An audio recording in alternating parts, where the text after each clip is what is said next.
আজকের এই ভিডিওতে অষ্টম শ্রেণীর স্বাস্থ্য ও শারীরশিক্ষার সেপ্টেম্বর মাসের মডেল অ্যাক্টিভিটি টাস্ক একে পার্ট 6ও বলতে পারো, এর সমাধান আলোচনা করব।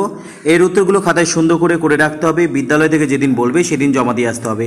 চ্যানেলে নতুন হয়ে থাকলে অবশ্যই চ্যানেলটিকে সাবস্ক্রাইব করে দিও। তোমাদের এই মডেল অ্যাক্টিভিটি টাস্কে স্বাস্থ্য শিক্ষা ও যোগাসন থেকে কিন্তু প্রশ্নগুলো দেওয়া হয়েছে। 1 নম্বর কি বলেছে? শূন্যস্থান পূরণ করো।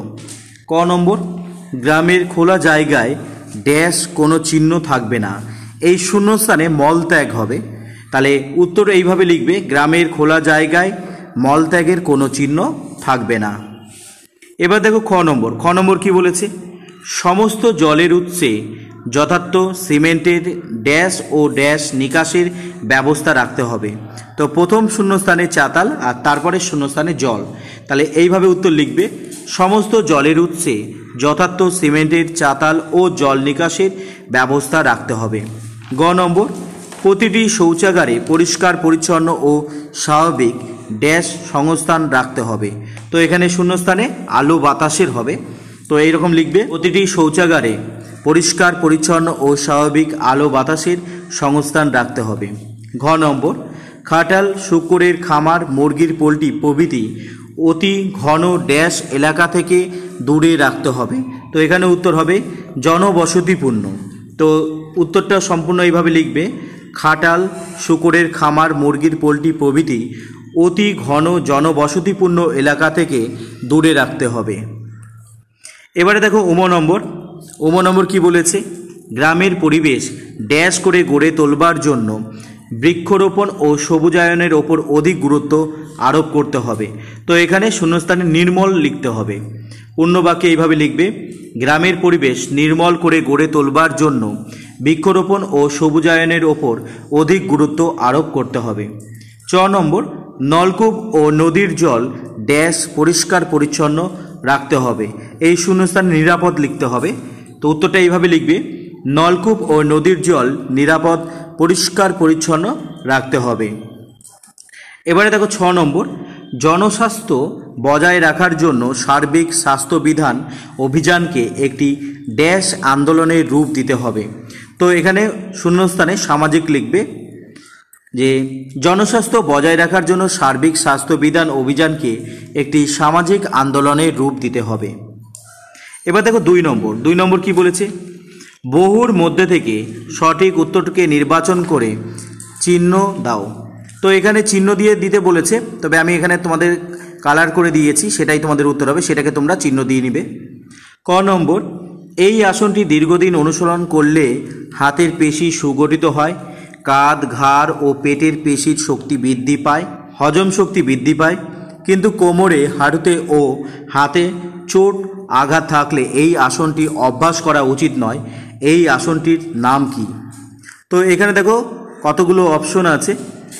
1 নম্বর কুক্কুটাসন, তবে এটাই উত্তর হবে, এটাকে তোমরা চিহ্ন দিয়ে লিখবে।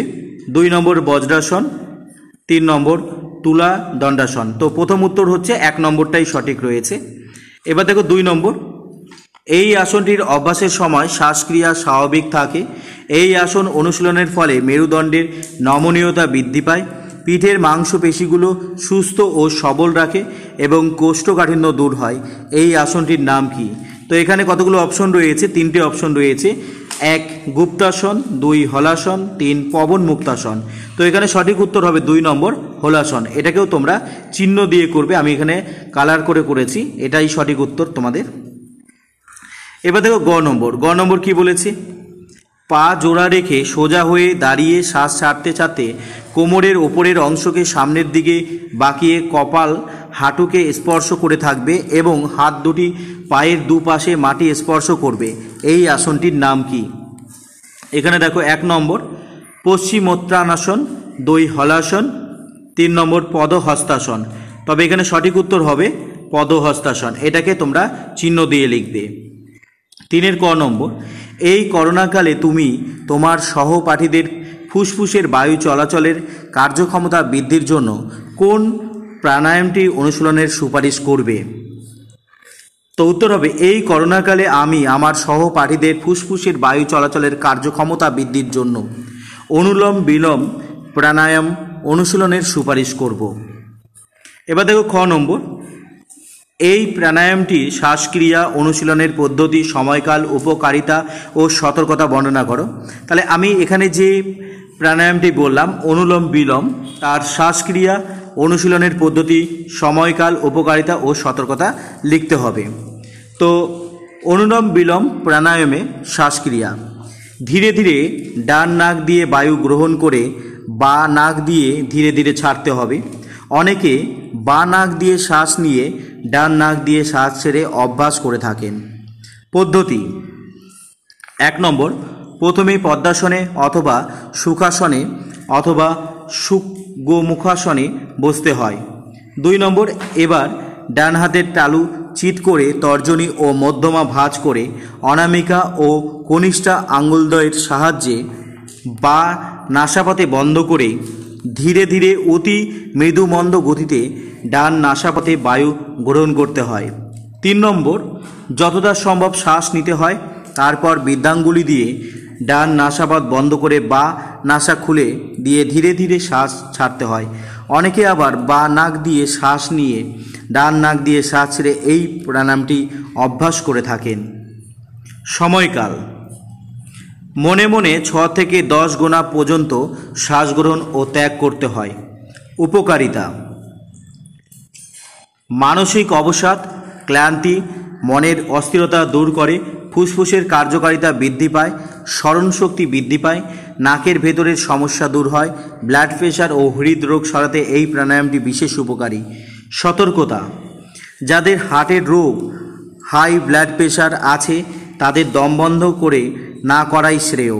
যাদের ফুসফুস অতি দুর্বল, যারা শ্বাস গ্রহণ করার পর পূর্ণাঙ্গভাবে শ্বাস ছাড়তে পারে না, তাদের চিকিৎসার পরামর্শ ব্যতীত এই প্রাণায়ামটি করা উচিত নয়। তো এখানে সতর্কতা তোমরা কিন্তু একটু কালার করে নিবে, এখানে একই কালারে করে দিয়েছি।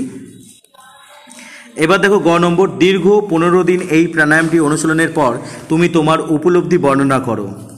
তো এর উত্তর হবে, এই প্রাণায়ামটি নিয়মিত 15 দিন করার পর আগের থেকে নিজেকে অনেক সুস্থ মনে হয়, শরীরে কোনো ক্লান্তি আসে না এবং মন ভালো থাকে। 4 প্রশ্ন দেখো কি বলেছে, সংক্ষিপ্ত আকারে প্রশ্নের উত্তর দাও। ক নম্বর, সংক্রামক রোগ প্রতিরোধের পদক্ষেপগুলি তালিকাভুক্ত করো। উত্তর হবে, সংক্রামক রোগ প্রতিরোধের পদক্ষেপগুলি: 1 নম্বর, নিরাপদ পানীয় জলের ব্যবস্থা। 2 মানুষের মলমূত্রের সঠিকভাবে নিষ্কাশন। 3 রোগবাহক পতঙ্গ নিয়ন্ত্রণ। 4 আবর্জনা ও বজ্র জলের স্বাস্থ্যসম্মত সদ্গতি। 5 খাদ্য সুরক্ষা। 6 স্বাস্থ্যকর গৃহ পরিবেশ। 7 গ্রাম পরিবেশের স্বাস্থ্যবিধান। 8 ব্যক্তিগত পরিষ্কার পরিচ্ছন্নতা। এবার দেখো খ নম্বর, কোনো দেশের মানব উন্নয়ন সূচক কিসের উপর নির্ভর করে? উত্তর হবে, কোনো দেশের মানব উন্নয়ন সূচক যে বিষয়গুলির উপর নির্ভর করে সেগুলি হলো: 1 শিশু মৃত্যুর হার। 2 সাক্ষরতার হার। 3 কতজন শিশু স্কুলে যায়। 4 জনসাধারণের গড় আয়ু। 5 মোট ডেভেলপমেন্ট প্রোডাক্ট ইত্যাদি। গ নম্বর, বিদ্যালয়ের স্বাস্থ্য শিক্ষার সুফলগুলি লেখো। বিদ্যালয়ের স্বাস্থ্য শিক্ষার সুফলগুলি হলো: 1 উন্নত শিক্ষার পরিবেশ গড়ে ওঠে। 2 শিক্ষার্থীদের বিদ্যালয়ের উপস্থিতির হার বাড়ে।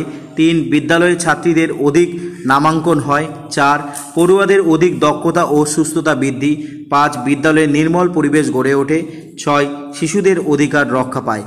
আমি এখানে তোমাদের যেভাবে উত্তরগুলো করে দিলাম তোমরাও খাতায় সেইভাবে উত্তরগুলো করে রাখবে। বিদ্যালয় থেকে যেদিন বলবে সেদিন জমা দিয়ে আসতে হবে। চ্যানেলে নতুন হয়ে থাকলে অবশ্যই চ্যানেলকে সাবস্ক্রাইব করো। দেখতে থাকো। ধন্যবাদ।